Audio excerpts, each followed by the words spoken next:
Merci d'être venu. Donc moi je suis Rodolphe Seyrig, je travaille au Cluster Jura. C'est moi qui vais animer la soirée et les débats. Donc bienvenue à ces deuxièmes rencontres des territoires du Jura, organisées par le CAUE du Jura, le Conseil d'architecture, d'urbanisme et de l'environnement du Jura. Donc ce soir, on va parler de nos territoires ruraux, de comment habiter nos territoires sans s'étaler plus. Un sujet assez vaste, on va parler d'aménagement, d'architecture, d'urbanisme, d'habitat. On va parler du cadre de vie, du vivre ensemble dans nos territoires, dans nos communes rurales. Et on va surtout essayer d'évoquer des solutions pour se projeter dans l'avenir, se projeter dans un cadre de vie répondant aux différents enjeux environnementaux, sociétaux. Donc c'est ça un petit peu le but de la soirée, l'objectif. Donc nous avons tout d'abord Hervé Marchal, ici, à la gauche, à votre droite, qui est donc sociologue, professeur à l'Université de Bourgogne-Franche-Comté, basé à Dijon, et chercheur associé au laboratoire Lorrain des sciences sociales. Donc on va parler de territorialité, d'identité, d'attractivité, voilà, sans vous en dire plus. Puis il y aura donc Frédéric Monin-Guénaud, qui est architecte urbaniste et qui est responsable du pôle urbanisme et architecture au parc naturel régional, au PNR du Ballon des Vosges, basé à Münster en Alsace. Et donc là, on va aussi parler d'urbanisme, projet urbain, d'usage, de vivre ensemble. Et puis la troisième intervention sera réalisée par Bruno Tonfoni, maître de conférence à l'École nationale supérieure d'architecture de Paris-Val-de-Seine, architecte à l'atelier Cité Architecture, urbaniste, ENPC, et puis architecte conseil de l'État. Et donc, M. Tonfoni va nous parler de projets plus précis, de réhabilitation de friches, de projets de revitalisation de villages, notamment dans les Vosges et aussi dans l'Yonne. Donc merci encore d'être là. Je pense qu'on va attaquer directement. Je vous laisse la parole, M. Marchal. Oui. Bien, bonsoir à toutes et à tous. Donc effectivement, je suis sociologue, je m'appelle Hervé Marchal. Donc j'ai une vingtaine de minutes pour essayer de vous montrer que la territorialité n'est pas le territoire. Et on a vu que la thématique, c'était bien comment habiter sans s'étaler davantage. Et le mot habiter est extrêmement important. Je trouve que c'est très bien vu. Enfin, ça m'a fait réfléchir depuis qu'on s'était vu en visio. Alors, pour comprendre comment on habite un territoire, eh bien, il faut comprendre, à mon sens, c'est quoi l'identité territoriale. L'identité territoriale nous rappelle qu'un territoire, c'est pas la territorialité. Le territoire, c'est quoi? Alors, c'est un périmètre administratif. On a des indicateurs, il en faut. Le territoire, il est objectif. Ça peut définir une action collective, bien évidemment, des actions politiques. Ça, c'est pas du tout un souci. Ce qui est un souci, c'est croire que le territoire, tel qu'il est conçu, tel qu'il est agencé, tel qu'il est pensé, tel qu'il est modélisé, est toute la réalité. C'est pour ça qu'il vaut mieux parler de territorialité si on veut comprendre toute l'épaisseur d'un territoire. Parce que le territoire conçu, c'est pas le territoire vécu. Le territoire vécu, c'est le territoire qu'on ressent. C'est le territoire sur lequel on se projette, c'est le territoire sur lequel on construit des souvenirs, c'est le territoire émotionnel aussi. Et on voit que parfois, il y a un décalage très fort entre le territoire tel qu'il est défini objectivement à travers des indicateurs. Un exemple tout bête, sur certains territoires, l'État intervient beaucoup. Il remplace même tous les emplois industriels disparus par des emplois du tertiaire. L'État est extrêmement présent.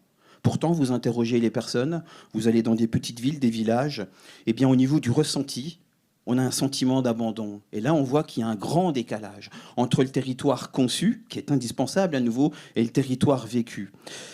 Et ce territoire vécu, c'est à partir de lui qu'on va comprendre c'est quoi, pas seulement, mais c'est quoi habiter. Parce que habiter, vous ai-je mis sur la diapositive, ça renvoie à la qualité et le sentiment d'être à l'aise. Alors moi, ça fait plus d'une quinzaine d'années maintenant que je travaille sur c'est quoi habiter le monde, que ce soit son automobile, une maison ou un territoire, bien évidemment. Et c'est quoi le sentiment d'être à l'aise? C'est pas une représentation. Ça veut dire que c'est la possibilité de pouvoir se poser, de pouvoir être dans une territorialité qui n'est pas fatigante. Et on verra que le territoire, il devient même plus que du territoire, ce que j'appellerai après même du lieu. Et finalement, je vous ai mis exigence de bien habiter. Je crois qu'on est à un carrefour, parce qu'aujourd'hui, effectivement, Ce qu'on demande, c'est d'habiter le monde autrement. Alors on pourrait parler, je sais que tu en parleras, hein, des contraintes écologiques, mais habiter le monde autrement, ça veut dire savoir où je suis, quelle place j'ai. Et finalement, être à l'aise, c'est être convaincu que là où je suis, c'est là où je veux être. Et je sais la place que j'ai. Mais pour cela, il faut que j'ai des repères spatiaux extrêmement forts, significatifs, qui fassent sens pour moi. Sinon, ça ne matche pas. Ce n'est pas possible. Donc c'est ça la territorialité. Pour le dire peut-être encore plus, de manière plus cavalière, la territorialité, c'est le territoire que j'ai aussi dans mes tripes. C'est le territoire sur lequel vraiment j'ai mes souvenirs. Donc en fait, cette notion de territoire, moi je dis souvent quand je commence une formation avec des techniciens, je dis en fait tout le monde sait ce que c'est le territoire, mais pas grand monde sait ce que c'est la territorialité. Et on n'y comprend pas grand-chose. Pour habiter une territorialité, je vous ai mis logique de site et de paysage. Là, ça me semble quelque chose d'extrêmement important parce que si on ne veut pas étaler, et ce sera l'objet des slides suivantes, eh bien, on peut chercher à savoir comment des lieux sont significatifs, comment on peut réhabiliter, par exemple, du bâti dans de tels lieux, et on voit qu'il y a des logiques de site qui opèrent. Une logique de site, à nouveau, ça me permet de savoir que l'endroit que j'habite est unique dans le monde. Et on verra que ça tranche avec ce qu'on peut appeler l'urbain. Donc, un territoire, je vous ai mis attractif, mais un territoire habitable, un territoire duquel on ne veut pas partir, dans lequel on s'engage, un territoire où on va accepter aussi la rencontre, donc un territoire qu'on peut, pourquoi pas, densifier. Eh bien, c'est loin d'être du foncier disponible. Je vous ai mis des petites notes pratiques, parce que je ne vous ai pas dit, mais pour moi, tout PowerPoint comme ça est un commun. Hein, c'est un document de travail. Après, il fera sa vie, ce PowerPoint. Et donc, ce n'est pas seulement du foncier disponible, c'est de la territorialité qualitative. Alors, si on avance, il me semble qu'il y a un autre point important, cette pensée, finalement, ce qu'on pourrait appeler une cohérence ou une cohésion territoriale. Aujourd'hui, on voit bien qu'on a besoin, par exemple, de penser des bourgs attractifs. Pour ne pas quoi ? Pour ne pas miter notre pays qui est, vu du ciel, tellement déjà mité de partout. Moi, je passe beaucoup de temps dans les Vosges. C'est impressionnant, hein, dans les Vosges, hein, le mitage. C'est impressionnant. Vraiment, c'est même fulgurant. Enfin, des fois, on se dit comment on a pu faire ça, hein, parce que ça pose plein de questions. Et finalement, réfléchir à cette cohérence, c'est réfléchir où est-ce qu'on va implanter, par exemple, des lotissements. Moi, je ne suis pas là, alors c'est compliqué l'histoire du lotissement. En plus, il se trouve que nous, on vient de terminer une recherche. Moi, je ne suis pas là pour faire du teasing, hein, mais en début janvier, on a écrit un bouquin qu'un collègue s'appelle le pavillon de passion française. C'est très compliqué, cette histoire de maison individuelle. Hein, parce que déjà, au 19e siècle, il y a des désirs d'habiter des maisons individuelles très forts parmi les classes populaires. Donc, c'est pas rien. On touche à quelque chose qui est très passionnel. Mais du coup, comment on fait, effectivement, pour habiter par exemple, des coins où il y a des maisons individuelles sans s'étaler plus, eh bien là, certainement qu'il faut réfléchir, effectivement, en tout cas, c'est mon point de vue, on en discutera, mais par mon point de vue d'Hervé Marchal, hein, le point de vue de sociologue, hein, au bout de 15-20 ans de recherche, c'est de construire effectivement des cohérences territoriales et éviter, par exemple, des coupures symboliques politiques, culturelle, sociale, entre un lotissement construit à l'orée d'un village, mais coupé par un cimetière, coupé par une route, coupé par une forêt, où finalement on est étalé, mais on n'habite pas. Et comme on n'habite pas, on finit par vendre sa maison, on ne se projette pas. Ou alors on se projette par défaut. Et on verra que ça crée quelque chose qui n'est pas très drôle, qui s'appelle le ressentiment. Donc, c'est tout cela à quoi il faut réfléchir, parce qu'on a réussi quand même quelque chose qui est assez fort. On a réussi à étaler les constructions sans penser à la qualité de l'habité. Alors, ce n'est pas toujours le cas, mais au bout de 15 ans de recherche sur le pavillonnaire un peu partout dans ce pays, et pas seulement, mais notamment en France, c'est quand même pas rien. C'est-à-dire qu'on étale, mais habiter le monde, c'est-à-dire à nouveau pouvoir se poser dans une familiarité, être convaincu que c'est le coin où je veux être, ça c'est autre chose. Ça veut dire qu'il y a des personnes qui deviennent propriétaires de leur habitat, notamment d'une maison individuelle, mais ce n'est pas vraiment là où ils veulent habiter. Donc on habite par défaut. Et il me semble que c'est un bon moment aujourd'hui pour réfléchir à cela. C'est même un super moment. C'est un peu dramatique finalement, on est un peu un carrefour, mais c'est quand même un super moment pour comprendre c'est quoi cette qualité de l'habiter. Alors, si on continue, eh bien, Si je vous énerve et que vous avez envie de me dire des insanités, c'est pas grave, mais il faut pas me les dire, c'est tout. Hein, okay, voilà, c'est tout. Ou vous me les dites après, quand on boira un coup, etc. Mais gentiment. Moi, je suis sociologue urbain, mais aussi sociologue de la ruralité. Mais il me semble, et tout à l'heure, Florence, je te tutoie, hein, tu disais, effectivement, on est loin d'une gare TGV, etc.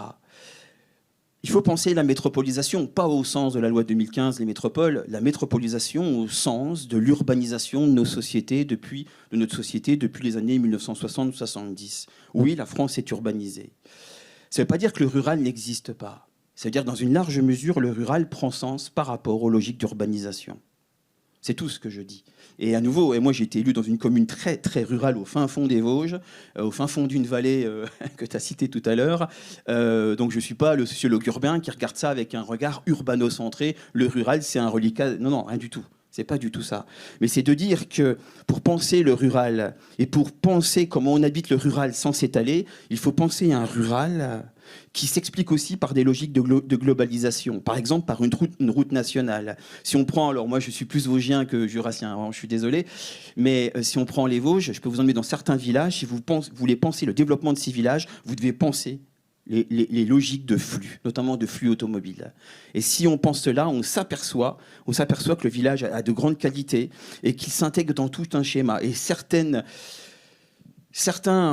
villages ou petites villes rurales, notamment en moyenne montagne, perdent des habitants, mais s'agrandissent morphologiquement. Il faut le penser, ça. Ça veut dire quoi ?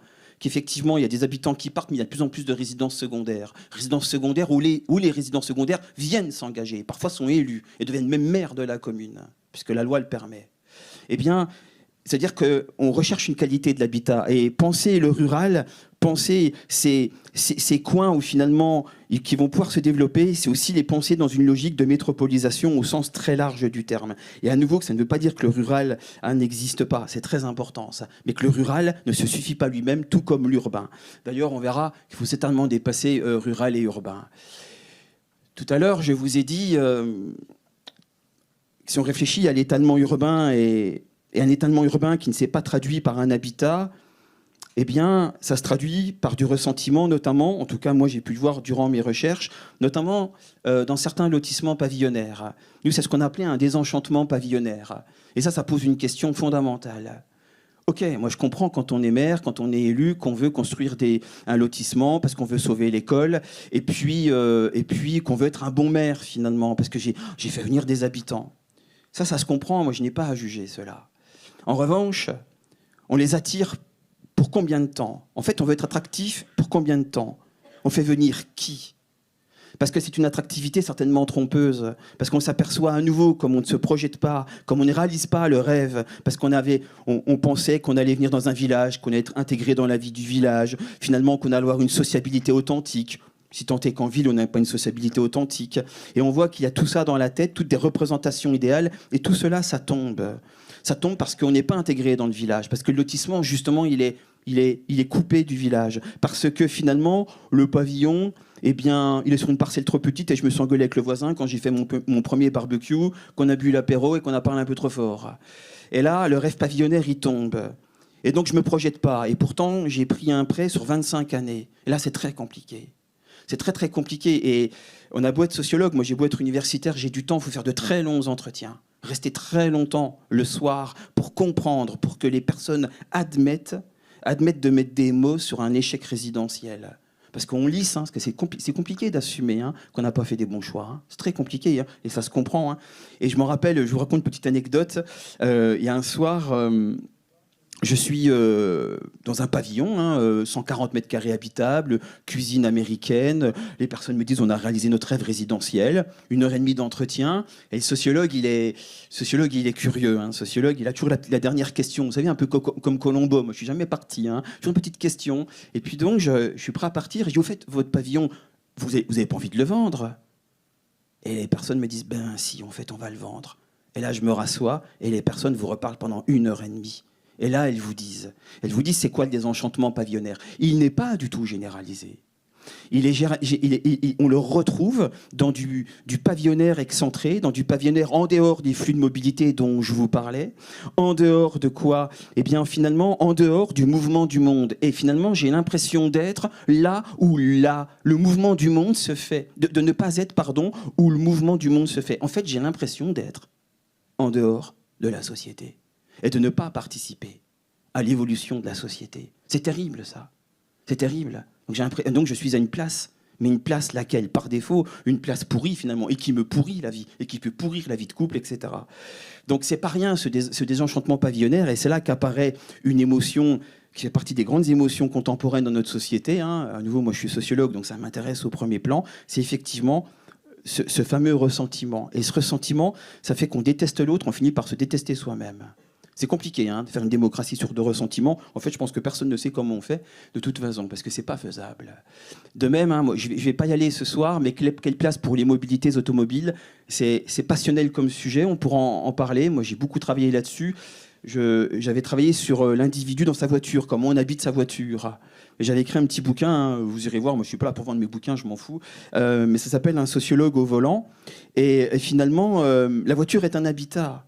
Pourquoi je vous dis ça? Parce qu'il y a un regard très urbano-centré qui veut que dans le rural, celui qui prend sa voiture est une sorte de crétin écologique quand même. Il faut dire les choses. Et le problème, c'est que la voiture, ça rend con, égoïste. C'est pas vrai. Dans sa voiture, on vit plein de choses. On est sensible à sa propre histoire. On est sensible à ce qui se passe à l'autre bout du monde. Donc, il faut faire très attention à des propos très caricaturaux et qui, effectivement, nous empêchent de comprendre ce qui se passe. C'est-à-dire aussi qu'il n'y a pas partout du désenchantement pavillonnaire et que si on construit en ayant une cohérence métropolitaine et en regardant comment des territorialités peuvent faire sens au regard de ce qui parle et de ce qui permet d'habiter concrètement le monde comme on le veut, eh bien, on peut construire des choses qui, en tout cas, qui sont habitables et peut-être qu'on s'étalera, mais pas beaucoup. Et on n'étalera pas ailleurs. Donc au final, on n'étalera pas grand-chose. On s'étalera pas. Voilà. En tout cas, c'est à réfléchir et on pourra débattre de tout cela après. Alors tout à l'heure, je vous disais urbain-rural. Alors je ne vais pas vous faire un cours. Les universitaires, des fois ils font des cours et tout. Alors, je ne vais pas vous faire un cours, mais quand même, il faut bien comprendre ce que c'est l'urbain. Je vais vous prendre un tout petit exemple. Tout à l'heure, j'étais sur l'autoroute, je viens de Dijon, et puis j'étais dans ma voiture, j'avais coupé la radio, puis je pensais à ma conférence. Je dis, purée, c'est quand même bien, comment le verbe habiter, c'est là-dessus qu'il faut que tu insistes ce soir et tout. Puis mon GPS me fait sortir, et je vois même pas les panneaux. Puis je m'arrête, je range ma pochette, je me dis, tiens, je vais... Voilà, bref, je prends un peu l'air, et je me dis, mais où est-ce que je suis ? J'étais convaincu d'être à côté, souvent une sortie d'autoroute à Besançon, que je prends très souvent, convaincu d'être à Besançon. Je me dis, mais non, t'es pas à Besançon. En fait, ce que je suis en train de vous dire, c'est que j'étais dans l'urbain. Et l'urbain n'a pas d'identité. Si ce soir, je vous mets un bandeau sur les yeux, je vous mets dans une montgolfière, je vous amène devant un Ikea, je vous amène devant un Décathlon, à Lyon de Bruxelles, vous ne savez pas où vous êtes. Vous ne savez pas où vous êtes. Tout à l'heure, je ne savais pas où j'étais. Je n'avais pas de repères. En fait, j'ai des repères qui sont mondialisés. J'aurais pu être n'importe où. Et là, on ne peut pas habiter le monde. Parce qu'habiter le monde, c'est savoir où l'on est. Donc on ne peut pas habiter. Donc ça, c'est même pas du territoire, c'est de l'espace. C'est de l'espace impersonnel. Donc c'est pas rien l'urbain. Eh bien, dans notre pays, on a réussi à faire quelque chose qui est quand même assez extraordinaire. Et moi, je viens d'une petite commune de Haute-Saône que tu as citée tout à l'heure, qui est dans les Vosges saônoises, où c'est un super exemple, où on a plaqué le référentiel urbain. Il y avait un petit centre-ville. Et je ne suis pas là pour raconter ma vie, puis j'ai pas besoin de parler, ça va, tout va bien. Mais il y a un petit centre-ville où moi j'étais gamin, il y avait une vitalité très intéressante, il y a 2 grands parkings, donc c'était pas le manque de place pour les voitures, c'est pas vrai. Là, ça marche pas du tout comme ça. Et finalement, voilà, des personnes sont venues il y a 25 ans, moi je n'étais déjà plus là, je venais de partir, et on dit mais non, il faut revoir tout ça. Donc on a... voilà, les élus de l'époque, ils ont fait ce qu'ils pouvaient. Ils ont construit une petite zone commerciale avec un supermarché, et puis une petite galerie commerciale. Dans cette petite galerie commerciale, il y a des boutiques qui sont vides depuis 20 ans. Et du coup, certains sont venus quand même dans cette zone commerciale. Donc le centre-ville s'est dépeuplé et finalement tout vivote et rien n'est beau. Donc le centre-ville, il y a même des portes qui sont murées avec des planches. Et puis finalement, on a de l'urbain. C'est-à-dire je vous emmène là dans cette petite ville qui fait 4000 habitants. Je vous mets devant le supermarché. Vous ne savez pas où vous êtes. On est dans de l'urbain, au cœur du rural, dans une région où il y a un décor, mais vous ne savez pas où vous êtes. Donc on a plaqué de l'urbain au cœur vraiment du rural. Ça veut dire quoi? Que rural-urbain, vous voyez, c'est très compliqué. Parce que là, on a urbanisé le rural. Et on s'est planté, toutes et tous. Moi, je ne suis pas meilleur qu'un autre, c'est facile de le dire après. Mais on s'est planté toutes et tous parce que l'urbain ne crée pas d'identité territoriale, ne crée pas de territorialité. Ça crée de l'espace. C'est tout. Mais on n'habite pas de l'espace, c'est pas vrai. On habite quelque chose qui fait sens, quelque chose, il y a des repères, des limites, des seuils. Donc, on est tombé dedans, et finalement, je vous ai mis, c'est une négation des territorialités, des centres-villes vivants, en tout cas, on pourrait les appeler comme ça, faute de mieux, négation des identités locales, négation, finalement, de ce qui fait cette petite ville, on aurait très bien pu ne jamais l'étaler. Bien pu repenser une petite cohérence. Il y avait du foncier disponible au cœur de cette petite ville. Ça n'a pas été pensé comme cela. C'est-à-dire, c'est aussi un moment très fort dans lequel on est, qui est vraiment stimulant, où on peut changer de référentiel, de paradigme, si vous voulez un mot technique. Mais on s'en fout des mots techniques. De référentiel, ça veut dire quoi? De grille d'analyse pour savoir comment on construit autrement. Moi, c'est pour ça que je trouve que c'est une super période en ce moment. Parce qu'on peut se poser la question, comment effectivement habiter sans s'étaler plus? Là, on a étalé la ville sans penser à la qualité de l'habiter. Voilà, donc personne n'est content au final. Il y a du ressentiment. Et le ressentiment, ça se traduit par ce que vous saviez au niveau politique. Alors, j'ai encore quoi, 5 minutes? Je termine, de toute façon j'ai quasiment fini. Quand on pense, ça passe vite, pas pour moi en tout cas. En tout cas, quand on pense au fait d'habiter sans s'étaler plus, il faut penser à l'avenir du cadre bâti existant. Alors là, je lance aussi, on en parlera. La première question qu'il faut se poser, c'est toutes les maisons individuelles qui vont se libérer dans les 10-15 années. C'est colossal. Un très grand nombre de maisons individuelles, un très grand nombre de maisons dans des lotissements vont se libérer au regard du vieillissement de la population. Alors, il faut regarder, elles vont se libérer où, pour qui, etc. Et finalement, les enjeux portent, à mon avis, sur une réhabilitation, effectivement, de l'offre pavillonnaire existante.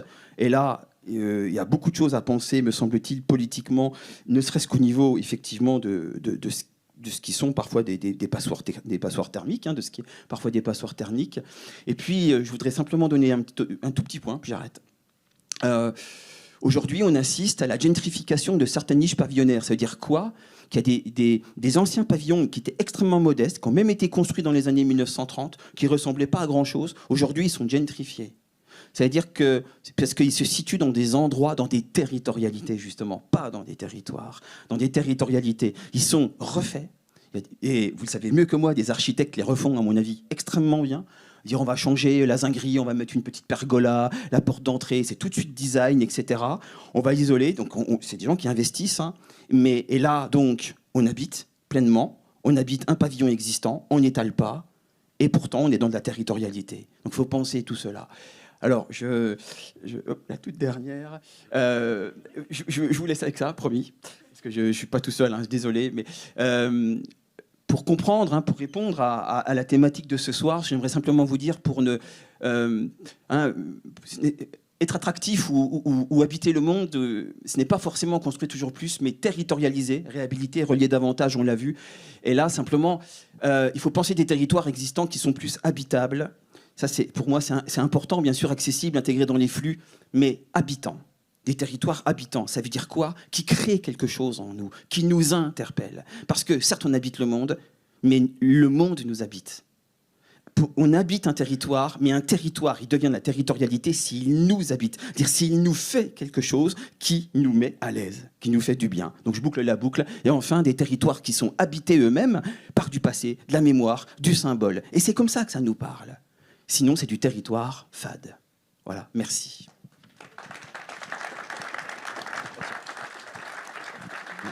Merci beaucoup, Monsieur Marchal.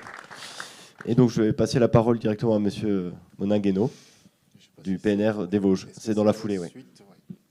Bon, ben voilà, vous avez déjà eu un beau tableau. Alors, je préviens tout de suite la salle. J'ai une réputation d'impertinent bienveillant. Je suis un peu poil à gratter, donc je vais peut-être choquer ou heurter. Je ne m'en excuse pas. Voilà. Mais par contre, je vous invite à venir débattre avec moi si le cœur vous en dit. Moi, ce que je vais vous expliquer simplement, c'est un peu le constat de mes 15 années passées au Parc des Ballons des Vosges, en tant que responsable de pôle, urbain aménagement, en tant que chargé de mission planification, projet urbain, 15 ans que j'entends les mêmes discours, 15 ans que nous émettons les mêmes mises en garde, je dirais même 40 ans que les discours convergent pour dire attention, l'étalement urbain c'est dangereux, etc. Et pourtant, le phénomène perdure. Donc voilà, donc je pense qu'il va falloir, on va faire un petit retour aux sources, on va remonter aux origines du rêve pavillonnaire parce que quelque part dans ses racines, il y a quelque chose qui s'est ancré et qui aujourd'hui fait qu'on peine à en sortir. Donc déjà, joyeux anniversaire. On va dire en gros, le pavillon moderne, tel qu'on le connaît, il a à peu près 40 ans aujourd'hui. On avait évidemment des maisons individuelles par le passé, mais c'était plutôt les épiphénomènes. La maison individuelle telle qu'on la connaît aujourd'hui, vraiment le pavillon moderne, quasi industrialisé, ça a 40 ans. Ce qui veut dire qu'à l'échelle de l'histoire de nos villages, c'est tout petit. Et pourtant, c'est le mode d'habitat qui aujourd'hui est dominant. C'est le mode d'habitat que 70% des Français continuent de dire à revendiquer. Qu'est-ce qui se passe ? Ce pavillon, regardez comment Bouygues à l'époque le vendait, c'est rassurant. C'est un retour aux sources, c'est un retour aux origines. Dans l'après-banlieue et dans l'après-grand ensemble, on vous vend une maison de maçon. Voilà, une maison de maçon rassurante, qui est calibrée pour la famille, qui est calibrée pour être joyeux, etc. C'est un système pour lequel on a taillé un costard parfait, des pouvoirs publics jusqu'au plus fin rouage de l'économie française. Tout le monde s'est accordé, hein, l'État, les collectivités, les banques, les notaires, tout le monde y est allé, ça a arrangé tout le monde.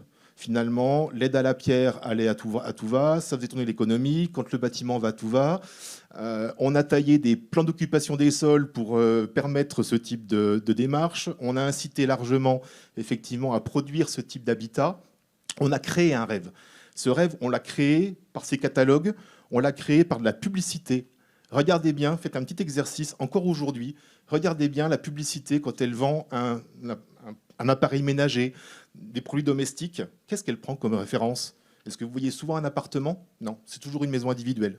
Ça m'a beaucoup interloqué parce que quand vous regardez par exemple la télévision suisse, où le discours est beaucoup plus sur l'habitat groupé, quand vous regardez, par exemple, Monsieur Propre, Monsieur Propre, quand on vend du Monsieur Propre en Suisse, la pub est dans un appartement. Quand on vend du Monsieur Propre en France, la pub est dans un pavillon. Voilà, donc c'est tout simple, mais c'est ça l'ancrage de ce rêve. À un moment donné, on a vraiment créé cette illusion qu'on est forcément bien là. Et pour les gens, la conséquence, on a été quoi ? Ce modèle-là, finalement, c'est le marqueur de la réussite sociale. Pour beaucoup de gens, c'est pas la Rolex qui est le marqueur social, c'est la maison. Si à 40 ans, vous n'avez pas un pavillon, vous avez raté votre vie. C'est vraiment ça aujourd'hui la logique. Après, évidemment, la désillusion, tu l'as bien expliqué, il y a d'autres rouages qui font qu'on n'ose pas l'avouer. Mais du coup, le rêve continue à s'entretenir. Et évidemment, pour faire des pavillons, il a bien fallu faire des lotissements, puisque ce pavillon, c'est quelque chose qui est un produit clé en main, qu'on a imaginé complètement ex nihilo. J'ai oublié de dire aussi, on a tout fait, même dans la loi, pour faire que, par exemple, ces pavillons, les architectes n'aillent pas se mêler de ça, parce que sinon, on allait prendre du temps. Ah, tiens, au fait, le choc de simplification récemment qu'on a fait au niveau de la procédure administrative, l'habitat individuel, 2 mois pour l'instruction au lieu de 3. C'est étonnant. Encore une fois, on favorise. Donc c'est un système qu'on continue à favoriser, qu'on continue à entretenir. Donc ces lotissements, qu'est-ce qui s'est passé ? Ces lotissements, il fallait du foncier. Il fallait réussir à pouvoir poser les maisons sur des choses standardisées, pas prendre trop de temps, pouvoir là aussi vendre le rêve au plus vite, là aussi sans concepteur, hein, la plupart du temps, puisque là aussi la conception ça prend du temps et c'est pas le but de la manœuvre. Il faut que les gens puissent accéder à leur pavillon rapidement, il faut que ça puisse être fait rapidement. Le temps c'est de l'argent pour tout le monde, donc automatiquement là aussi on a généré tout un écosystème financier, administratif, politique qui a entretenu le système. Pourtant, le lotissement, je le rappelle juste, c'est une simple procédure de division foncière, mais le lotissement, c'est une procédure très ancienne, bien plus ancienne que le pavillon, et qui a généré de très belles choses.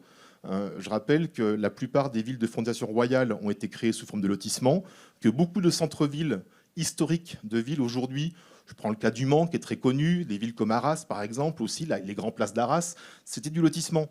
Donc, on a résumé finalement une procédure de division foncière à un système de projection urbaine complètement, là aussi, très réducteur, parce qu'on a oublié le levier conception dans la production.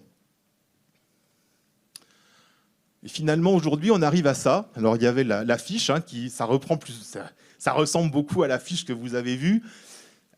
Qu'est-ce qu'on voit là-dessus? On voit finalement un village ancien, évidemment, beaucoup de choses ont fermé, des gens qui se posent des questions, c'est le déclin. Et puis finalement, des quartiers nouveaux qui ont l'air florissants, mais où on voit bien aussi, là, les gens se posent des questions. Ce qui est important, c'est que quelque part, sur cette image, ce qui est intéressant, c'est de voir la juxtaposition de ces deux systèmes, ces deux modèles. Alors là, je vais peut-être un peu choquer, qui sont finalement tout aussi obsolètes l'un que l'autre. Pourquoi sont-ils obsolètes?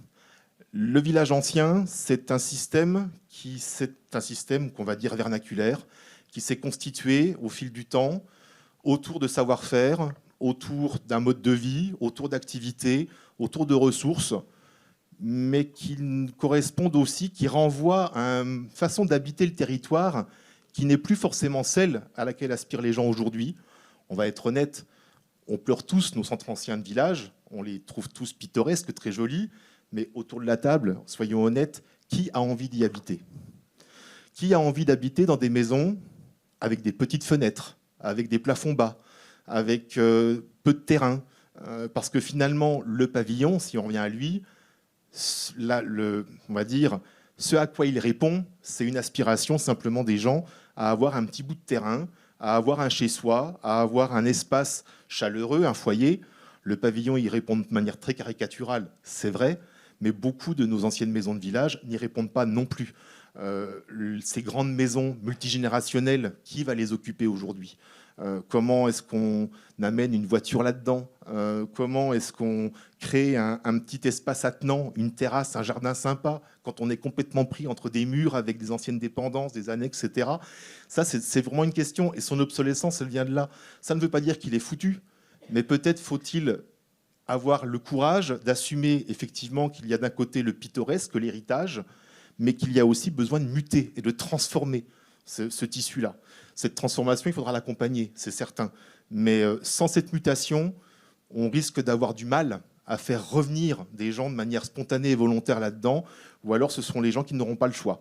C'est-à-dire des gens qui vont se retourner effectivement vers de l'habitat pas cher, très dégradé, à réhabiliter à peu de moyens, parce qu'ils n'ont pas les moyens d'accéder au pavillon. Mais là aussi, c'est quelque part un non-choix, donc ce n'est pas non plus souhaitable. Et puis les pavillons, les centres commerciaux, la maison de santé à l'extérieur, ça aussi c'est obsolète. Pourquoi? Parce que ça a juste oublié, au-delà de sa jeunesse, puisque ce système-là, je le rappelle, il a une quarantaine d'années, hein, c'est obsolète parce que ça a juste oublié deux choses, c'est que ça repose sur deux ressources essentielles dont ils n'ont jamais, à un seul moment, imaginé qu'elles puissent un jour manquer. L'énergie pas chère et le foncier. Le foncier, il y a 30 ans, on imaginait que le foncier était une ressource absolument inépuisable. Aujourd'hui, on voit qu'avec l'évolution des pratiques agroalimentaires, les problèmes que pose aujourd'hui l'approvisionnement, etc., on doit revenir à des formes effectivement de production plus locales, on doit relocaliser l'agriculture. Ce foncier agricole qu'on a longtemps pensé finalement être quelque part la ressource pour continuer un développement, avec un modèle en tête aussi pour les collectivités qui était, et là aussi il y a une chose peut-être dure à assumer aujourd'hui, c'est de dire qu'un village qui se porte bien n'est pas un village systématiquement en croissance. À chaque fois aujourd'hui, encore, je l'entends, quand on est dans des réunions PLU, PLUI, la première chose qu'on fixe, c'est le taux de croissance de la population. Alors déjà, il faut arrêter ce mythe. Nous sommes dans un pays de démographie stagnante. Au mieux, on va pouvoir maintenir les effectifs, en aucun cas les accroître. À chaque fois qu'on va faire croître une commune, on va en dépeupler 3 autres à côté. Ça, c'est une règle, et il faut vraiment maintenant se la mettre en tête. La croissance n'est pas un synonyme de vitalité. Bien au contraire, c'est un synonyme d'appauvrissement des territoires et de mise en concurrence des territoires. Et donc, sur ce modèle-là, comme je disais, l'enjeu aujourd'hui, c'est effectivement, lui aussi, d'accompagner sa mutation, parce que des pavillons vont se libérer, parce qu'on sait qu'il y a des formes urbaines, pardon du mot, au travers de ces quartiers qui sont inadaptés, parce qu'effectivement trop loin du centre du village, parce que concurrentiel du village, parce qu'on a mis des services trop loin des usagers. La maison de santé, cette maison de santé qu'on plante systématiquement au premier rond-point à la sortie du village parce que c'est plus facile d'y accéder en voiture. Mais la maison de santé, qui y va majoritairement? C'est principalement des personnes âgées, des mamans avec des enfants. Est-ce qu'il faut vraiment les mettre dans des voitures juste pour aller chez le médecin, alors qu'elles pourraient très bien en profiter aussi au cœur du village pour du retour du médecin, passer à la boulangerie, passer à la supérette et faire vivre le village? Alors, heureusement, un peu partout, donc là, c'est des exemples, hein, il y a des questions qui se posent. Groupes de citoyens, communes, collectivités, des hurluberlus qui se posent des questions. Alors, un peu les utopies. Comment repenser la mobilité? J'aimerais bien rouvrir le café sur la place du village.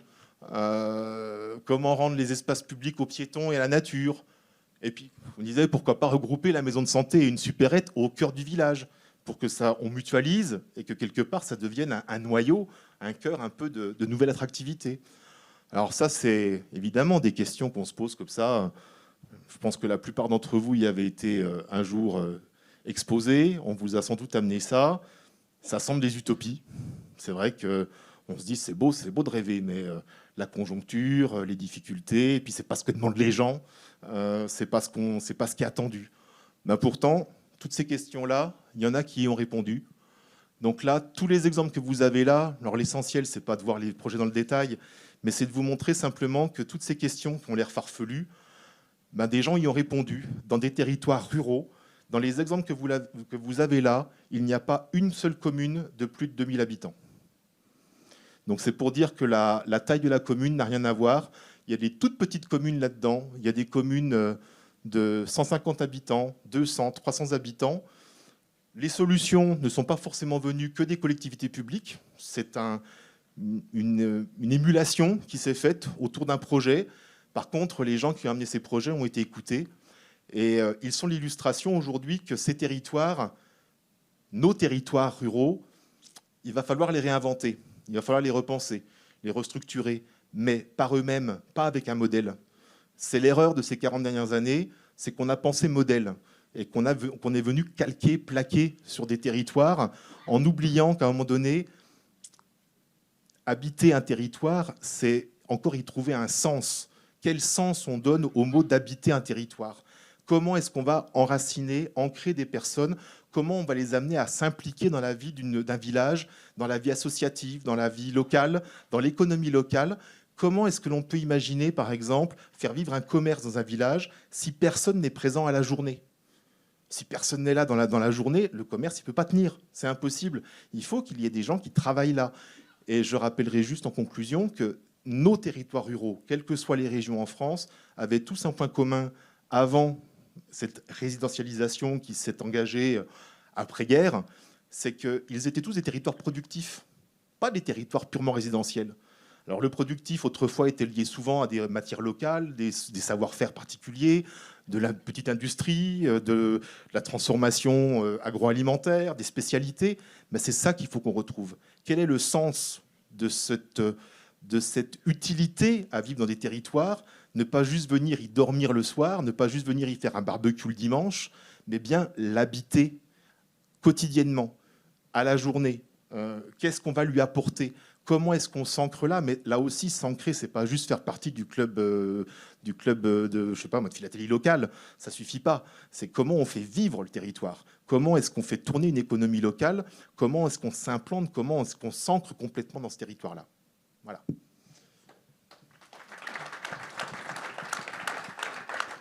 Merci beaucoup pour votre intervention.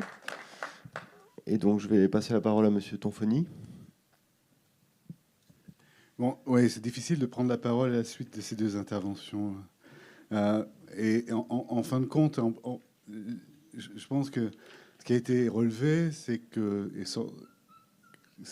ne pas s'étaler, c'est questionner un siècle de production du territoire en France, quoi. C'est-à-dire, on a construit, on n'a jamais construit autant. On a construit autant de 1945 à nos jours qu'on a construit du début de l'humanité à 1945.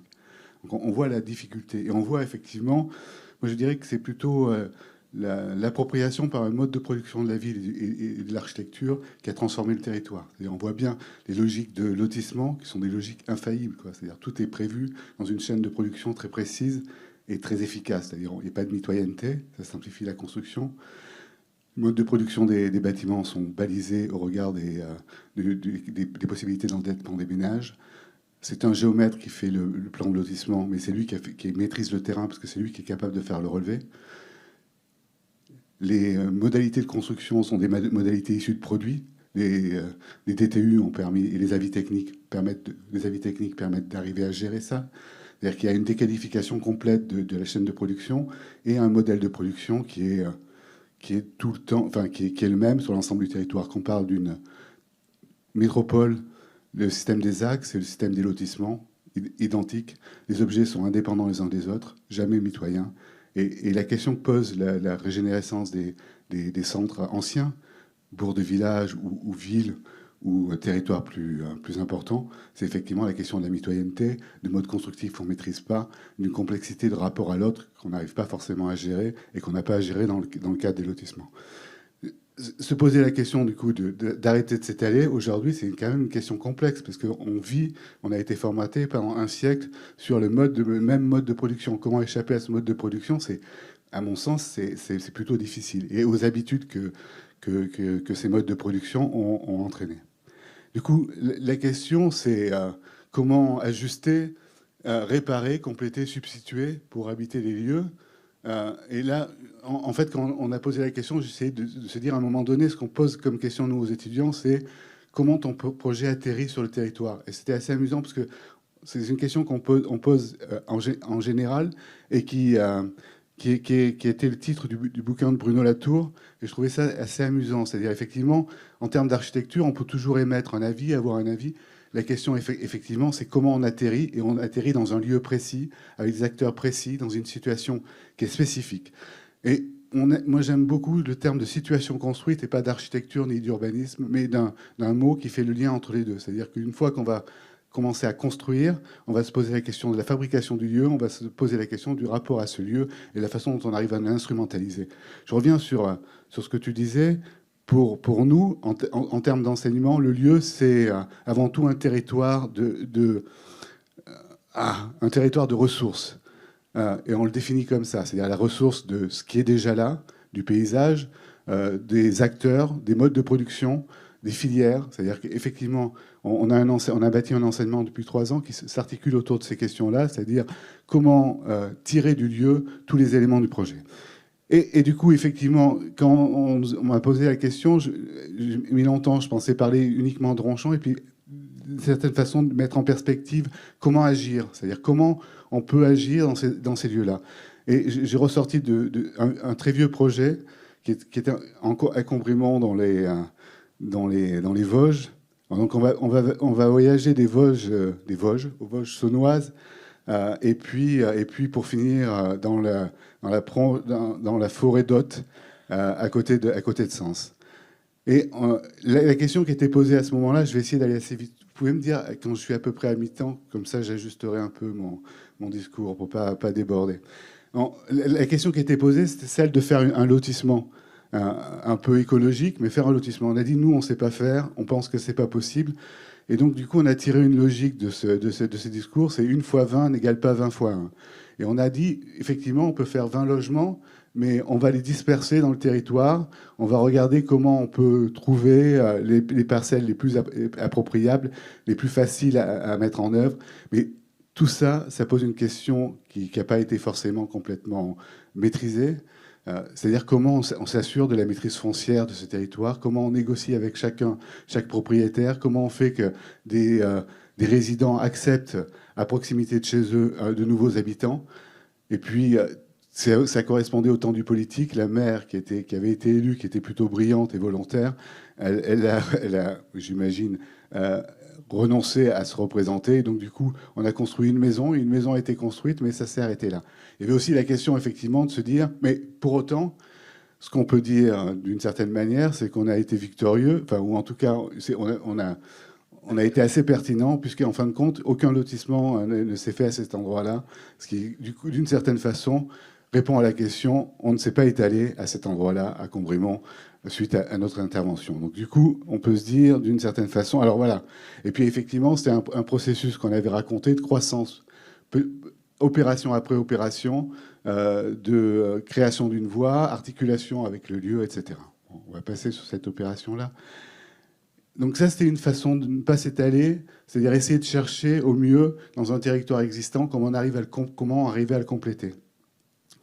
La question que pose Ronchamp, c'est aussi, pour nous, c'était un cas d'école. C'est la première fois qu'on intervenait sur un objet aussi important.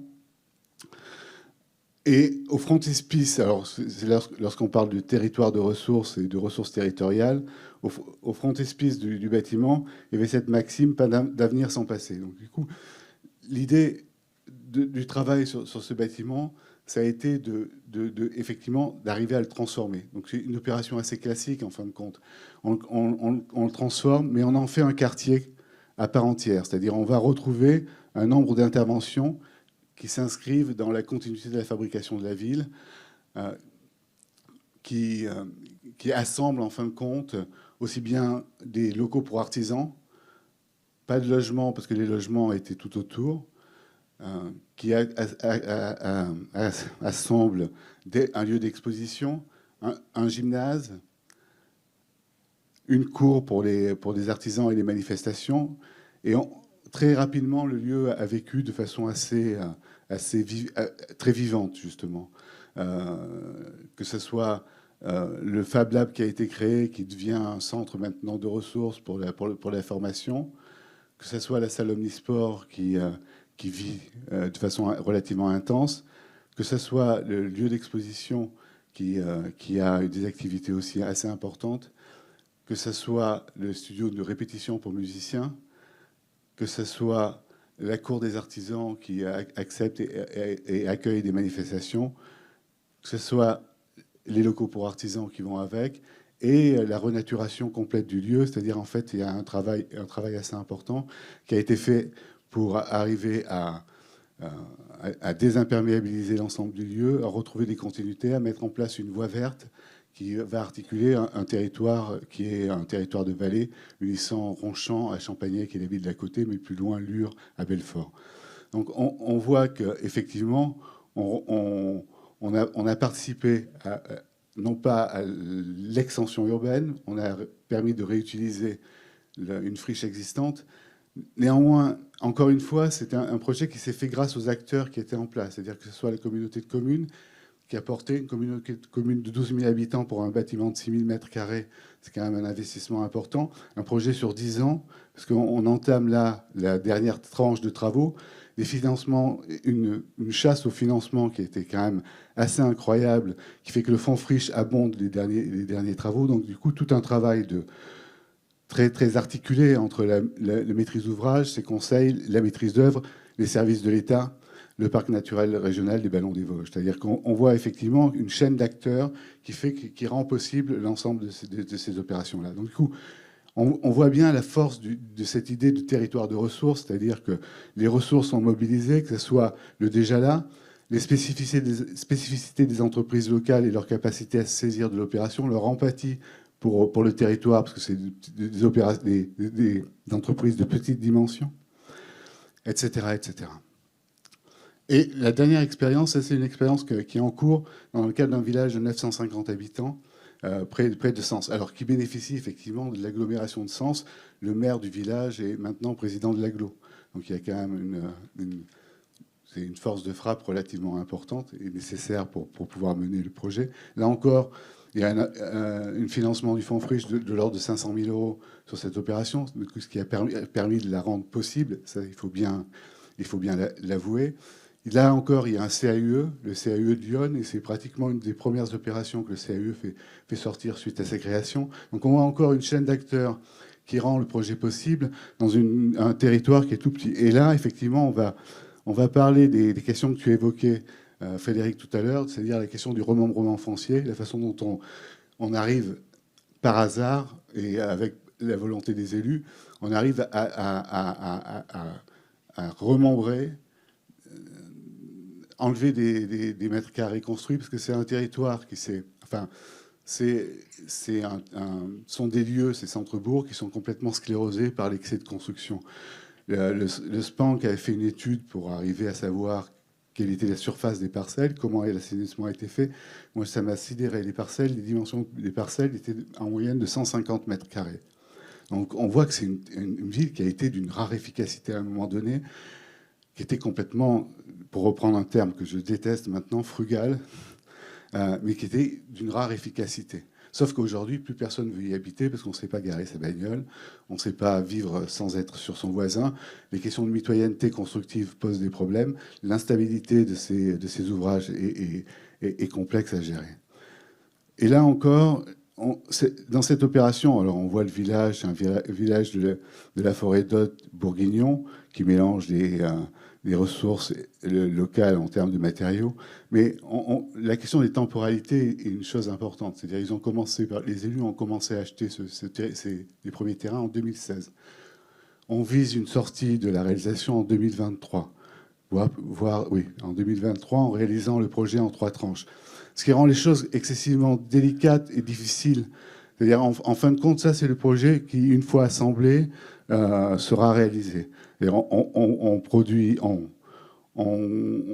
crée une extension, on aménage l'extension d'une salle de classe, parce qu'effectivement, en étant à proximité de Sens, ils reconnaissent une croissance. Donc l'école, la salle de classe qui avait été fermée, réouverte, qui nécessite une extension de l'école, donc une extension de 80 mètres carrés.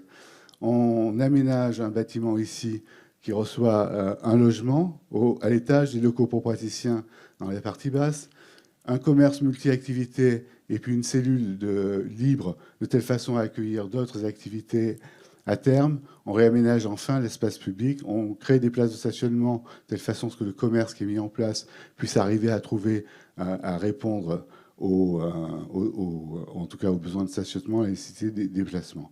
Il y a tout un travail qui est mené par la ville sur la façon de communiquer, d'associer la population et les habitants tout au long de l'opération. Ça, c'est l'opération telle qu'elle, ce qui est réalisé. Ça, c'est un compte à rebours de sa fabrication. Ça, c'est-à-dire en 2024, 2023, on aura livré l'espace public. 2023, on aura livré, on aura livré le commerce multiservice, et l'année d'avant, c'est ce qu'on est en train de faire en ce moment, on aura livré les locaux pour praticiens et les logements. Donc on voit la démesure de moyens que ça met en œuvre, la complexité de l'opération et le portage long à la fois pour les élus et pour nous, pour assurer la maîtrise d'œuvre. C'est un marché avec une tranche ferme et 2 tranches conditionnelles qui ont été affermies, c'est-à-dire tout un mécanisme assez complexe pour amener à ce dispositif-là et la possibilité d'arriver à mener à bien cette opération. Après, effectivement, elle reprend les thèmes actuels, c'est-à-dire remettre le piéton au centre du village et dégager de l'espace pour les piétons, perméabiliser les sols, infiltrer le végétal à l'intérieur, parce qu'effectivement, c'est d'une excessive densité et ça nécessite effectivement de ramener du végétal à l'intérieur. C'est une façon de revaloriser et de réaffirmer l'identité d'un lieu. Après quelques images, mais bien entendu, on construit avec des matériaux biosourcés. Bien entendu, on est économe en énergie. Bien entendu, on produit de l'énergie sur place. C'est-à-dire qu'on retrouve en fait les fourches codines des financements qui font qu'effectivement, les bâtiments ont certaines caractéristiques qui sont indéniables. Mais c'est vrai qu'on vit une époque formidable parce qu'on modifie complètement les façons de voir les choses, avec toutes les difficultés pour les entreprises qui ont rarement l'occasion d'intervenir dans un fond d'une cour en devant passer un Porsche pour faire rentrer le matériel et les matériaux de construction. On retrouve quasiment des complexités qui sont des complexités parisiennes ou en tout cas métropolitaines dans la façon d'intervenir sur le bâtiment ancien. Bien entendu, avec des logiciels de calcul aujourd'hui qui correspondent en rien à la structure des bâtiments. C'est-à-dire que la discussion sur la structure du bâtiment et sur la